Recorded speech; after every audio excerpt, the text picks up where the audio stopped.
자, 오늘은 세례 요한의 이야기를 통해서 우리가 잠깐 말씀을 살펴보고 은혜를 나누었으면 좋겠습니다. 요한복음을 보면 주님께서 당신을 소개하는 데 있어서 가장 많이 사용하는 표현이 있습니다. 그것이 무엇이냐면 나는 무엇이다 라는 표현입니다. 잠깐 자막 하나만 보여주시겠어요? 예, 저것이 주님이 당신을 표현할 때 가장 많이 사용하는 표현입니다. 나는 무엇이다. 나는 생명의 떡이다. 나는 양의 문이다. 나는 선한 목자다. 라고 그렇게 당신을 표현하시고 소개하십니다. 예수님은 이처럼 은유적으로 당신의 성품과 정체성에 대해 나타내셨습니다. 그런데 오늘 본문을 보면 세례 요한은 예수님과 정반대로 자기를 표현하고 있음을 보게 됩니다. 예수님은 나는 생명의 떡이다. 나는 양의 문이다. 나는 선한 목자다. 이렇게 표현을 하고 있는데 세례 요한은 예수님과 정반대로 자기를 표현하고 있다는 거예요. 한마디로 세례 요한은 자신을 나는 아무것도 아니라라고 말하고 있다는 것입니다. 너무나도 존재감이 없는 자기소개를 하고 있습니다. 요즘은 자기 PR 시대라고 해서 자기에 대해서 적극적으로 소개하고 대중 앞에서 자기를 나타내려고 합니다. 난 이런 사람입니다. 나에겐 이런 재능이 있습니다. 나에겐 이런 능력이 있습니다. 우리가 청년들이 이제 기업 취업을 하면서 면접을 볼 때 자기를 PR을 해야 됩니다. 그래서 나는 이런 능력이 있습니다. 나는 이런 지식이 있습니다. 나에게는 이런 비전이 있습니다. 이렇게 자기를 나타내려고 합니다. 그리고 그것을 이 세상은 요구합니다. 예수님 당시에 세례 요한은 사실 많은 유대인들에게 가장 유명한 사람이었습니다. 이 당시에 팔레스타인 지역에서 세례 요한 그러면은 모르는 사람이 없을 정도였습니다. 이 유대 땅에서 세례 요한이 가장 유명한 사람이었습니다. 그는 배경적으로도 가장 경건했던 제사장, 이 당시에 제사장들이 아주 부패하고 썩어버렸던 이 시대에 정말 가장 경건했고 거룩했고 깨끗했던 제사장 사가랴의 아들로서 제사장이 되지 않고 광야에서 유대 사회의 부정과 부패와 죄악을 향해 회개를 외치는 선지자와 같은 삶을 살았던 사람이었습니다. 그저 편하게 그 시대에 순응해서 제사장이 돼서 그냥 편하게 먹고 살 수 있는 그런 배경을 가진 사람이었는데 그 모든 것들을 버리고 광야로 나아가서 그 유대 사회의 부정과 부패와 죄악을 향해서 정말 날성금과 같이 회개를 외치는 선지자와 같은 삶을 살았던 사람이 세례 요한이었습니다. 말라기 선지자 이후 400여 년 동안 유대 땅에는 더 이상 선지자가 나타나지 않았고 그로 인해서 하나님의 말씀도 선포되지 않았습니다. 그런데 선지자와 같이 아주 강력한 메시지를 선포하는 사람이 드디어 유대 땅에 나타난 것이었습니다. 많은 유대인들이 이 세례 요한의 앞에 몰려들었고 그의 외치는 소리에 귀를 기울였으며 회개의 세례를 받았습니다. 세례 요한의 유대 사회를 향한 영향력은 당시 예루살렘의 부패한 종교 지도자들이 아주 심각하게 위협을 느낄 정도였습니다. 사람들이 이 종교 지도자들 대제사장이 무리들을 거들떠보지도 않고 다 세례 요한에게로 몰려가는 것이었습니다. 갈릴리의 분봉왕이었던 가락한 헤롯 왕도 이때 헤롯 왕은 예수님을 죽이려고 했던 아기 예수님을 죽이려고 했던 그 헤롯 왕의 아들입니다. 이 헤롯 왕도 정말 간악한 사람이었는데 이 갈릴리의 분봉왕 헤롯 왕도 자신을 맹렬하게 비난하던 이 세례 요한을 의롭고 거룩한 사람으로 여기고서 두려워하며 세례 요한의 말을 아주 달갑게 들을 정도였습니다. 그러니까 세례 요한의 권세와 능력이 정말 대단했다라는 것입니다. 그 당시에 이 갈릴리의 분봉왕 헤롯조차도 이 세례 요한의 말에 귀를 기울일 정도였습니다. 그래서 종교 지도자들은 이 세례 요한을 더욱 눈의 가시처럼 여겼습니다. 세례 요한은 당시에 한마디로 말해서 유대 땅에 핵폭탄과 같은 사람이었습니다. 말 한마디 한마디가 폭탄급 위력을 발휘하고 폭탄급 영향력을 발휘하는 것이었습니다. 그의 명성에 놀란 많은 유대인들이 이제 세례 요한을 찾아와서 묻습니다. 오늘 본문 19절 말씀 한번 읽어보도록 하겠습니다. 19절 말씀입니다. 시작. 유대인들이 예루살렘에서 제사장들과 레위인들을 요한에게 보내어 내가 누구냐 물을 때에 요한의 증언이 이러하니라. 자, 아까 말씀드렸던 것처럼 더 이상 이제 하나님의 말씀이 선포되어지지 않고 말라기 선지자 이후에 어떤 선지자도 오지 않고 그런 어두웠던 시대에 유대 땅에 갑자기 선지자급의 아주 폭탄적인 발언을 하는 굉장히 권세 있고 능력 있는 사람이 나타났단 말이에요. 도대체 저 사람이 누굴까? 요단강에서 지금 광야에서 큰 소리로 외치며 많은 사람들을 회개하게 만들고 모든 죄인들이 그냥 이 세례 요한 앞에서 오면 다 고꾸라지는 거예요. 그 메시지를 들으면 다 고꾸라지고 회개의 세례를 받고 난리도 아니었습니다. 그래서 사람들은 도대체 세례 요한의 정체성이 뭐냐? 세례 요한의 정체성이 궁금해졌습니다. 이는 마치 자신들이 기다리는 메시아와 같다라는 생각이 들었기 때문입니다. 그래서 세례 요한에게 네가 누구냐라고 정체성을 물었습니다. 이 네가 누구냐라는 유대인들의 물음은 다시 말하면 당신이 혹시 오실 그리스도입니까? 라는 의미를 담고 있는 말입니다. 그런데 사람들이 생각하고 있는 것에 대해 세례 요한의 대답은 너무나도 간결하고 허무하고 실망스러웠습니다. 20절 말씀이 그것입니다. 오늘 본문 20절 말씀 보도록 하겠습니다. 시작. 요한이 드러내어 말하고 숨기지 아니하니 드러내어 하는 말이 나는 그리스도가 아니라 한데. 세례 요한이 아주 분명하고 똑바른 어조로 대답합니다. 나는 그리스도가 아니라. 자기는 유대인들이 생각하는 그 구원자 메시아 그리스도가 아니라는 것입니다. 그러자 사람들은 계속해서 물었습니다. 그렇다면 당신이 그리스도가 아니라면 당신이 혹시 구약의 마지막 선지자인 말라기가 예언한 엘리야나 다른 선지자이냐라고 묻습니다. 그게 21절 말씀입니다. 21절 말씀 보도록 하겠습니다. 시작. 또 묻되 그러면 누구냐? 내가 엘리야냐? 이르되 나는 아니라. 또 묻되 내가 그 선지자냐? 대답하되 아니라. 3번에 걸쳐서 세례 요한의 대답은 나는 아니라, 아니라, 아니라라는 것이었습니다. 나는 그리스도가 아니라, 나는 말라기가 말한 그 다시 올 엘리야가 아니라, 나는 또 다른 선지자가 아니라라고 3번에 걸쳐서 자기를 부정하는 것이었습니다. 사실 이때가 세례 요한이 가장 인기가 높았던 최고 전성기였습니다. 모든 사람들이 세례 요한의 말이라면 그냥 다 껍벅 죽어나갈 정도로 아주 그냥 이 당시에 최고의 인기를 구가하고 있었던 사람이 세례 요한이었습니다. 많은 사람들에게 인정받고 많은 사람들에게 주목을 받고 있으며 많은 사람들에게 존경을 받고 있으며 이쯤 되면 그리스도는 아니어도 내가 차마 그리스도라고 말은 못하겠지만 최소한 선지자 정도는 맞다고 해도 누가 뭐라고 할 사람이 없어요. 그래요, 제가 바로 그 선지자입니다 라고 해도 될 판에 세례 요한은 아주 단호하게 나는 아무것도 아니라 라고 계속 대답하고 있는 것입니다. 성경에서 같은 표현을 여러 번 쓰면 굉장히 강조하는 것이라고 했어요. 3번에 걸쳐서 나는 아니라 라고 말하고 있는 것은 이 세례 요한이 자기를 아주 강하게 부인하고 있음을 보여주는 것입니다. 물으러 온 사람들이 이제는 답답해서 묻습니다. 도대체 이것도 아니고 저것도 아니면 도대체 뭐냐? 22절 말씀 보도록 하겠습니다. 22절 말씀입니다. 시작. 또 말하되 누구냐? 우리를 보낸 이들에게 대답하게 하라. 너는 내게 대하여 무엇이라 하느냐?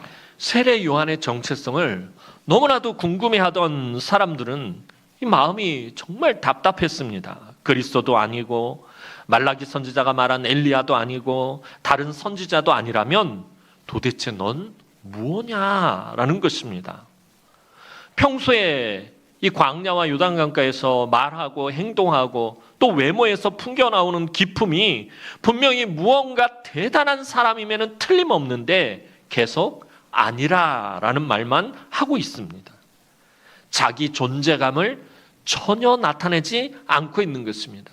아까 말씀드렸던 것처럼 저와 여러분들 같으면 이 정도 위치, 이 정도 존경, 이 정도 인정을 받고 있다면 자기를 드러낼 만도 한데, 사실 그렇잖아요. 교회 안에서도 저와 여러분들 뭔가 조그만 일 좀 한 게 있으면 그걸 좀 자랑해보면 좋겠는데, 그거 좀 나타내면 그거 내가 했다라고 좀 알아줬으면 좋겠는데, 이런 마음이 다들 마음속에 조금씩은 들잖아요. 그죠?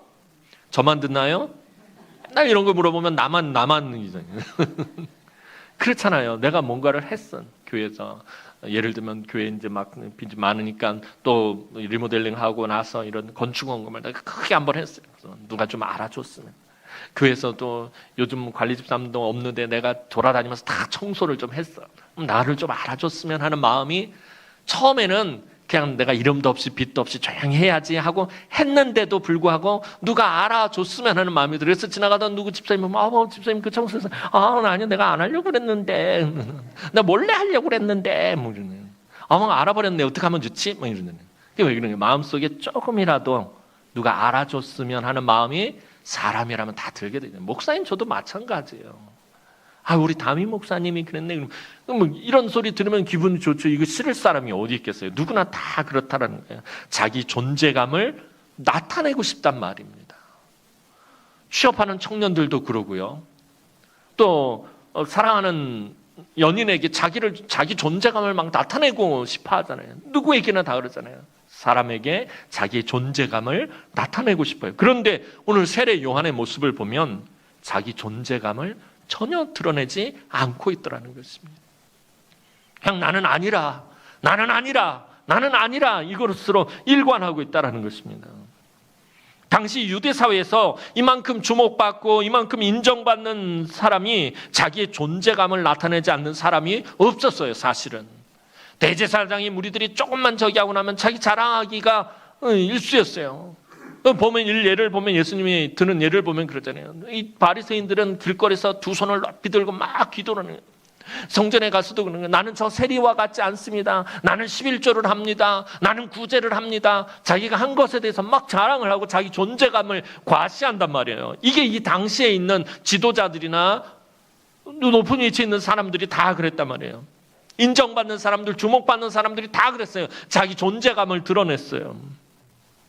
그런데 세례 요한은 그렇지가 않는다는 거예요. 그것 때문에 세례 요한이 더 두려운 거예요. 그래서 사람들은 이 세례 요한의 정체성이 너무나도 궁금했다라는 것입니다. 너무나도 답답하고 궁금해하며 묻던 사람들에게 제발 좀 알려다오. 너 도대체 뭐냐라고 묻던 이 사람들에게 세례 요한이 대답합니다.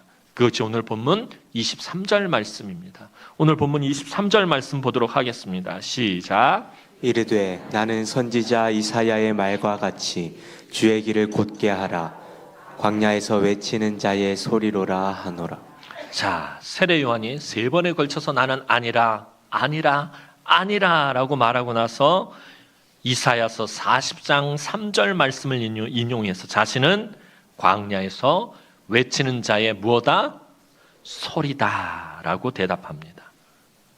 자기 아이덴티티, 정체성에 대해서 소리라고 말합니다. 여러분, 소리가 무엇입니까? 소리는 볼 수 있나요? 소리를 눈으로 볼 수 없어요.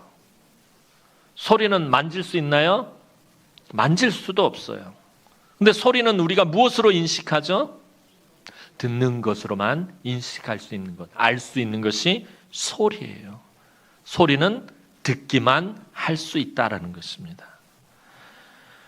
세례 요한은 자기는 광야에서 외치는 자의 소리라고 분명히 자기에 대해서 이야기합니다. 나는 소리다. 자기는 소리이기 때문에 이게 무엇을 의미하는 것입니까? 내가 소리다라고 지금 세례 요한이 말하고 있어요. 자기를 3번 부인한 다음에 나는 소리다라고 말하고 있는데 이게 무엇을 말하냐면 나는 소리이기 때문에 나를 주목해서 보아서도 안 되고 나를 붙잡아서도 안 된다라고 지금 말하고 있는 거예요. 내가 주인공이 아니다라는 거예요. 나는 그저 소리일 뿐이니까 나를 주목해서 볼 수도 없을 뿐더러 나를 붙잡으려고 할 필요도 없다라는 것입니다.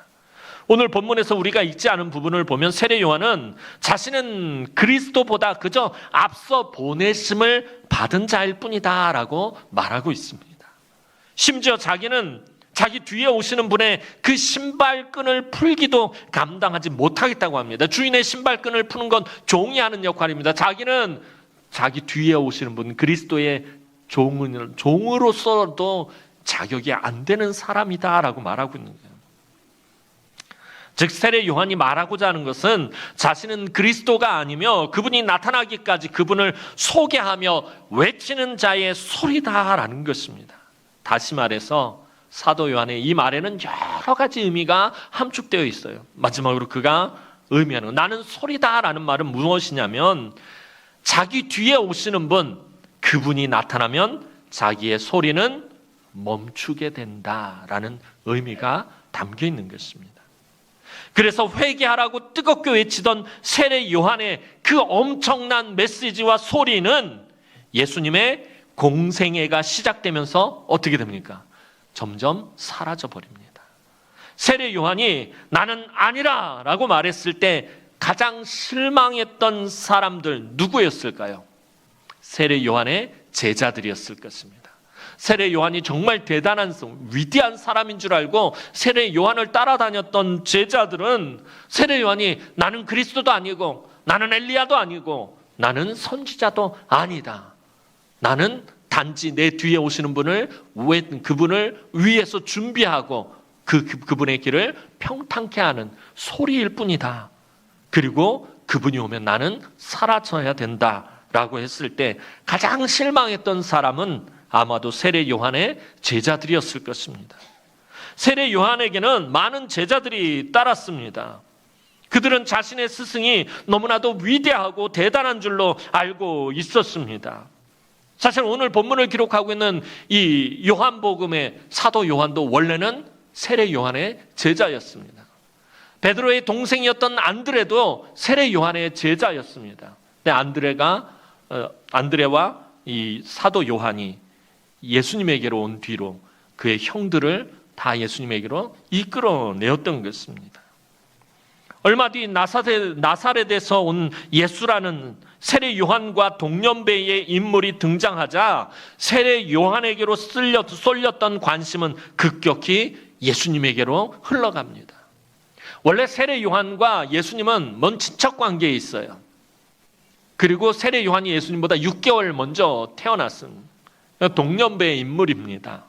그런데 나사렛에서 온 예수라는 인물이 등장하니까 세례 요한을 향했던 그 엄청나고 뜨거웠던 그 관심과 모든 것들이 다 예수님에게로 몰려갑니다. 세례 요한의 제자들은 예수에게 사람들을 다 빼앗기게 생겼습니다 라고 그 스승 세례 요한에게 불평을 늘어놓습니다.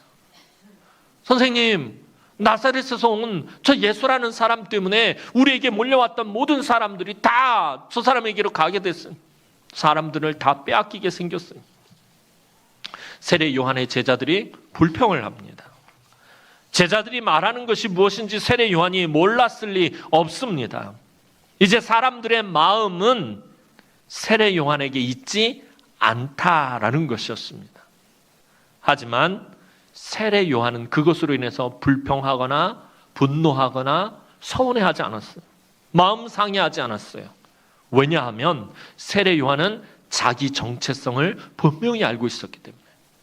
나는 아니라 라고 말한 건 뭐예요? 나의 정체성은 내가 분명히 알고 있다라는 거예요. 너희들이 말하는 그런 것이 나의 정체성이 아니다라는 거예요. 나의 정체성은 소리라는 거예요.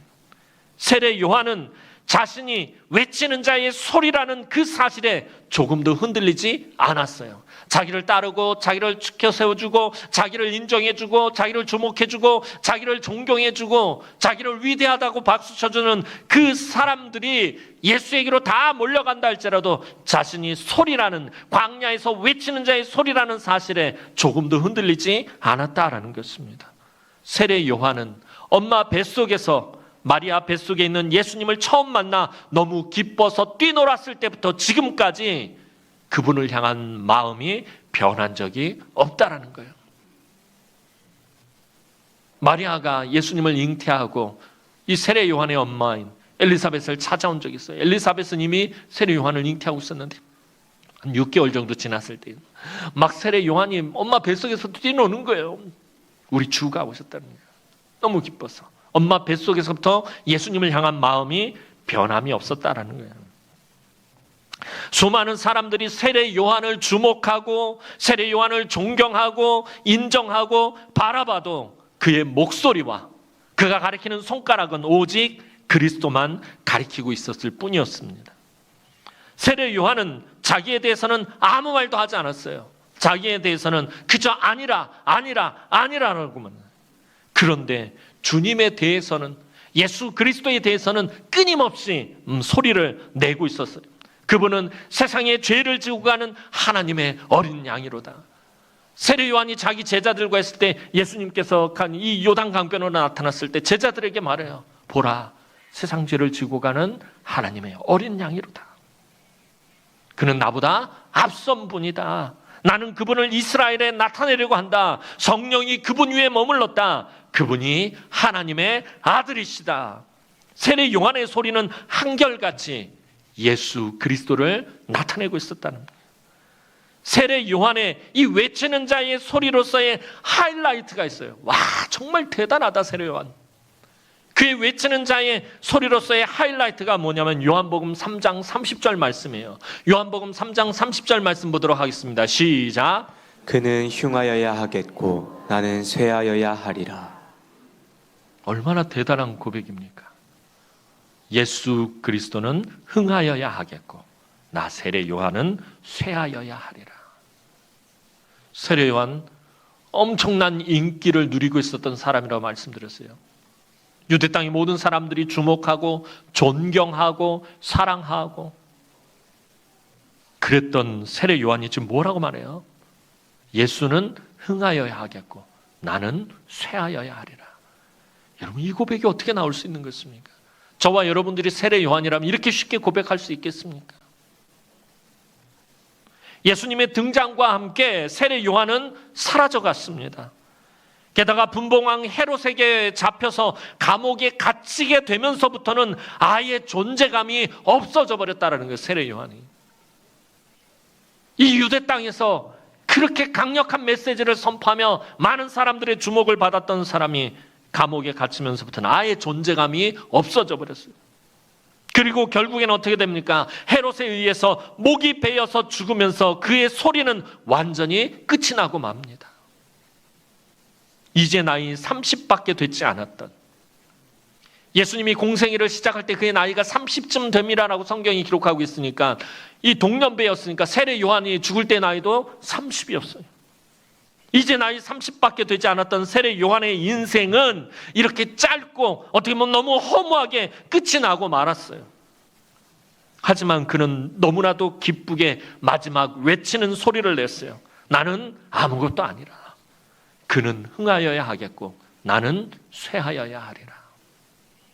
이게 세례 요한의 외치는 자의 그 소리의 결론입니다. 자기 인생의 맨 마지막 말이에요. 그런데 한 번도 자기 소리를 내지 않았던 세례 요한에 대해서 나는 아니라 난 그리스도도 아니고 나는 말라기 선지자가 말한 엘리야도 아니고 나는 선지자도 아니라라고 한 번도 자기 존재감을 드러내지 않았던 세례 요한에 대한 예수님의 평가는 다릅니다. 너무나도 분명합니다. 그는 선지자보다 나은 자라. 나의 올 길을 준비한 자다. 말라기 선지자가 말한 엘리야가 아니라고 그는 말했지만 그는 분명히 말라기 선지자가 말한 오리라 한 엘리야, 바로 세례 요한이다. 그리고 예수님께서 마지막으로 결정적으로 그의 존재감을 높여주는 말씀하십니다. 여자가 낳은 자 중에 세례 요한보다 큰 자는 없다. 얼마나 대단한 말입니까? 우리 주님이 그렇게 인정해 주셨어요. 여자가 낳은 자 중에 세례 요한보다 큰 자가 없다. 여러분, 이거 정말 대단한 말씀이잖아요. 예수님도 인간의 몸을 입고 이 땅에 오셨어요. 동정녀 마리아를 통해서 나오셨어요. 근데 여자가 낳은 자보다 세례요한보다 큰 자가 없다는 말은 뭐예요? 예수님께서 자기보다 더 큰 자라고 인정해 주셨다는 거예요. 나는 아무것도 아니라라고 너무나도 존재감 없이 자기를 나타냈던 세례 요한에 대해 예수님은 너무나도 존재감이 넘치는 인물이라고 인정해 주셨다는 거예요. 주님은 누가복음 14장 11절에서 이렇게 분명히 말씀하십니다. 무릇 자기를 높이는 자는 낮아지고 자기를 낮추는 자는 높아지리라.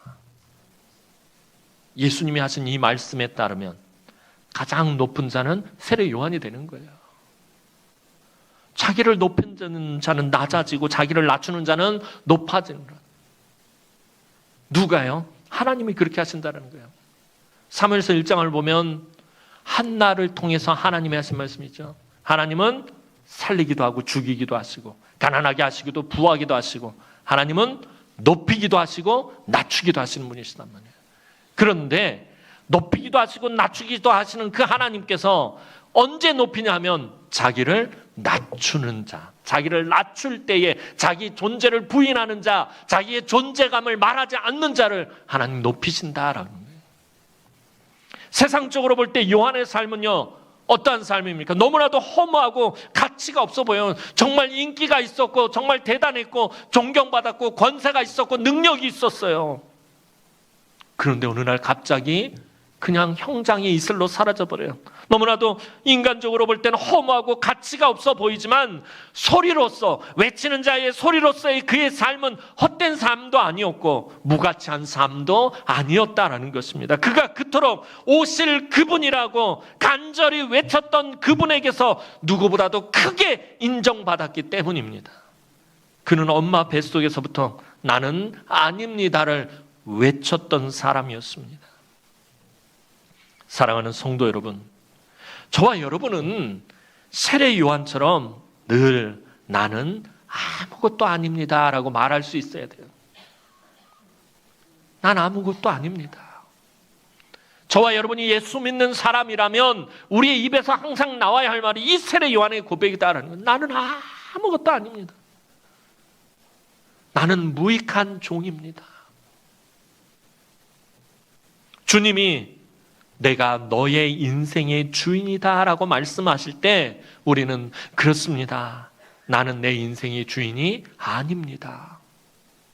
내 인생의 핸들을 내가 쥐고 있지 않습니다 라고 말해야 합니다. 더 나아가서 내 인생의 주인은 오직 주님뿐입니다 라고 외쳐야 한다는 거예요. 저와 여러분들도 외치는 자의 소리가 되어야 됩니다. 주님만이 내 인생의 주인이십니다. 주님만이 내 인생의 소망이십니다. 주님만이 내 인생의 위로자 되십니다. 주님만이 내 인생의 회복자 되십니다. 주님만이 내 인생의 사랑하는 분입니다. 여러분 말할 수 있어야 된다라는 거예요.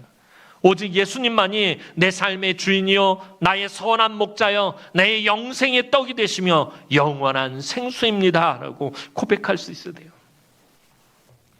나는 아무것도 아닙니다. 이 세상도 아무것도 아닙니다. 저와 여러분은 하나님 앞에서 자기의 욕심과 자기의 주장과 자기의 공로와 자기의 열심과 자기의 육체의 자랑을 모두 내려놓고 나는 아니라 끊임없이 외치며 살아야 합니다. 저와 여러분은 이 땅을 사는 동안 다만 예수 그리스도를 외치는 소리일 뿐입니다. 그것으로 저와 여러분들은 부름을 받은 것입니다. 복음을 전하는 소리로 부름을 받은 자들일 뿐이다라는 것입니다. 자기를 나타내고 자기를 주장하고 자기를 드러내고 칭찬받고 박수받고 인정받기 위해서 부름을 받은 자들이 아니다라는 것입니다. 예수 믿는 사람은 자기 목소리를 높이는 사람이 아닙니다. 왜 교회마다 갈등과 다툼과 분열과 반목이 끊이지 않는 것입니까? 주변의 이야기를 들어보면 교회마다 왜 이렇게들 다투고 싸우고 분열하고 갈등하고 서로 상처 주고 상처받고 왜 그런 것입니까? 그것은 자기의 목소리를 높이고 자기의 생각과 자기의 판단과 주장을 외치기 때문입니다. 다른 사람의 소리에 귀를 기울여도 다른 사람의 소리에 전혀 우린 귀를 기울이지 않아요. 그냥 내 소리만, 내 주장만, 내 판단만, 내 생각만 옳다라는 거예요. 그러니 늘 갈등할 수밖에 없고 부딪힐 수밖에 없고 싸울 수밖에 없고 다툴 수밖에 없고 자기의 목소리를 줄일수록 교회는 교회다워집니다. 저와 여러분은 그저 예수 그리스도를 외치는 소리일 뿐입니다. 앞에 있는 성목사는 마찬가지. 예수 그리스도를 외치는 소리일 뿐입니다. 그것을 위해서 저는 이곳에 보내심을 받았고요. 여러분들도 그것을 위해서 부르심을 받은 것입니다.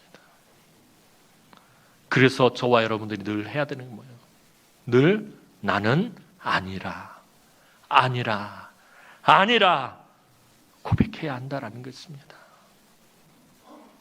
주님은 분명히 말씀하셨습니다. 나를 따라오려거든, 나를 따라오려거든 자기를 부인하고 자기의 십자가를 지고 쫓을 것이니라. 자기를 부인해야 된다는 거예요. 자기를 부인한다는 건 뭡니까? 오늘 세례 요한의 삶이 자기를 부인하는 삶인 거예요. 세례 요한 정말 대단하십니다. 난 아닙니다. 세례 요한 당신은 존경받을 만한 사람입니다. 난 아닙니다. 세례 요한 당신은 많은 사람들을 회개하게 만들었습니다. 난 아닙니다. 나는 아닙니다. 나는 쇠하여야 하고 오직 그분은 흥하여야 합니다. 여러분, 이것이 오늘 저와 여러분들의 모습이어야 한다는 거예요.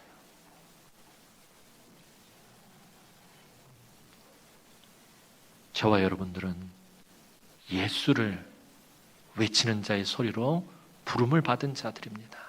이 사실을 절대로 있어서는 안 됩니다. 자기를 주장하고 자기를 나타내고 자기의 목소리를 높이고 자기의 주장이 관철이 안 되면은 교회를 흔들어서라도 자기의 주장을 관철시키려는 거예요. 우리가 보면은 그러잖아요. 제가 자주 써먹는 예화 중에 그러잖아요. 진짜 별것 아닌 거 가지고 왜 그렇게 자기 목소리를 높이는지 몰라요. 아마 제가 수도 없이 우리 교회 와서 수도 없이 들었던 예화라서 여러분들 이제 다 아는 얘기잖아요. 주방에서 국 끓이면서 소금을 넣느냐 간장을 넣느냐 가지고 왜 이렇게 자기 목소리를 높이느냐. 그게 뭐가 중요하느냐라는 거예요. 전도하러 모였는데 제가 서울에서 그 모습을 보고 얼마나 답답했는지 몰라요. 전도단이 모였어요. 그래서 밥 먹고 전도하러 나가려는데 그냥 식당 주방에서 막 크게 막 소리를 지르면서 싸움이 나왔어요. 내려가 보니 목사님 빨리 와보셔야 될 것 같아요. 교구 목사님 빨리 와보세요. 막 뛰어 내려갔더니 소금이 나야 만지는 거죠. 뭐 간장을 넣냐? 뭔 소리냐? 그 국에다 국간장 넣어야지 제일 맛있는 거. 뭐 얼마나 소리를 지르면서 싸워대는지. 여러분, 전도하기 위해 모였는데 국에다 소금 넣느냐 간장 넣느냐 가지고 싸우고 있더라는 거예요. 전도하라고 예수 그리스도를 나타내려고 예수의 복음을 전하기 위해서 모였는데 엉뚱한 곳에서 자기 목소리를 높이고 싸우다 맘상에서 다 가고 그날 전도단은 아무것도 못해. 뭐냔 말이에요 이게. 이런 일들이 교회 안에 비일비재하다는 거예요. 우리 교회라고 안 그러겠습니까? 조금만 내 생각과 다르고 조금만 내 마음과 다르면은 언성을 높이고 소리를 지르고 성을 내고. 여러분, 세례 요한 우리 신앙생활에 정말 모범으로 삼아야 됩니다. 여러분, 어떤 상황 가운데 살아도 나는 아닙니다.